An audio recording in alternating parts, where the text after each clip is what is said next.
Hello साथीहरू नमस्ते म शम्भु तपाईहरुले हेर्न सक्नुहुन्छ यहाँ हिमालयहरूको दृश्य कति सुन्दर कति मनमोहक लागिरहेछ र फरेनरहरूले हाम्रो नेपालको हिमालयहरूको बारेमा कुन प्रकारको वर्णन गरिरहेछ कति सुन्दर यो नेपाल रहेछ भन्ने नेपालको बारेमा वर्णन गरिरहेछ।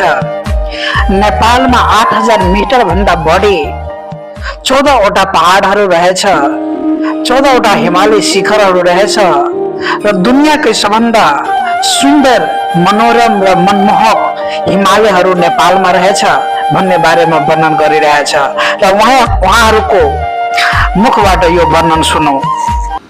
Nepal, a beautiful country with 8 of the highest mountain ranges, 8 of the top 14 highest peaks in the world.